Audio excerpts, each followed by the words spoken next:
SCoPEd's been a huge project, and in a way we didn't know it was even going to be possible when we started working.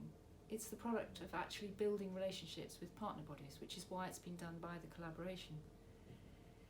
And we know that the work has brought huge passions from our members, and that's a good thing. We are respectful of the fact that it's caused huge passions, but it's also caused huge anxieties and in some cases some misunderstandings. So this is a chance to try and explain some of that. Talk to me about those worries, the misconceptions that people have, and try to put people's minds at ease. So one question we get asked is, why are we doing it? And, the fact that it was almost impossible 10 years ago gets forgotten very easily. We're doing it because we felt a real ethical commitment to work together to come up with some shared understanding of standards, not based on something we've created out of the blue, but out of looking at what's out there. Between us, we've got 60,000 members, and most people agree that there are differences in terms of where those people enter the profession. But we've never had a language for talking about that, and we've never had a way of describing that workforce. And I use the word workforce because we know that you're concerned about work and jobs and the future.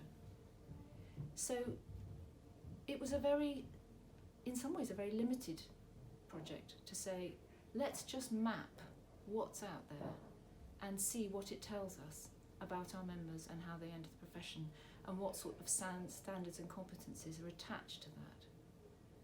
That's what led to the project. And we didn't know when we went into it what those results were going to be. But we did work very hard together to collaborate and to have a joint endeavour.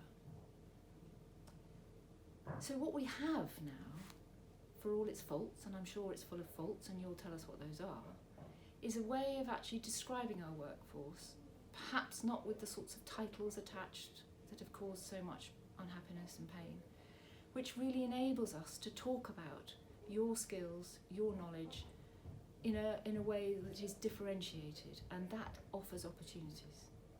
It offers opportunities for talking to employers about who our members are and what they can offer. Never before have we been able to articulate what entry level or level 1 or column 1 or whatever way you want to describe the framework, what those practitioners can actually do at the point that they enter the profession. That gives us a real opportunity to talk about that. Similarly, those that have entered at a higher level or who have gained experience along the way and would map to a higher level, we can talk about those group of people.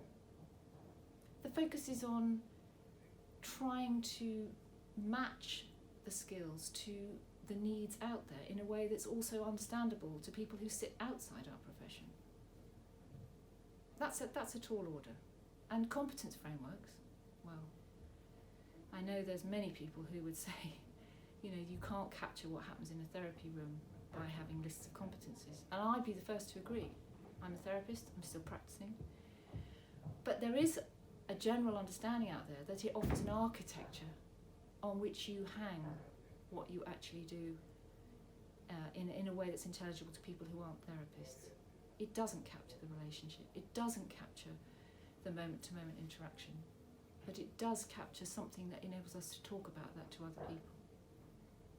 What does it enable and empower BACP to do on behalf of the membership? Well, I've sat at meetings recently where I've turned to someone who has a particular influence on policy, or for example, I was at a meeting the other day on career paths in the NHS, and it's very difficult to engage with that conversation. I mean, even that one, actually, what is a career path for a counsellor or psychotherapist within the NHS? It's a very, very difficult thing to do if you say there's absolutely no difference. It starts to become possible if you can articulate those differences. So it does offer real opportunities for future employment. And I don't mean that in a sort of cynical way, we'll put ourselves in some sort of package and sell ourselves to the NHS. I mean it in the sense of actually valuing what our members can do and being able to show that an evidence-based process was how we arrived at that.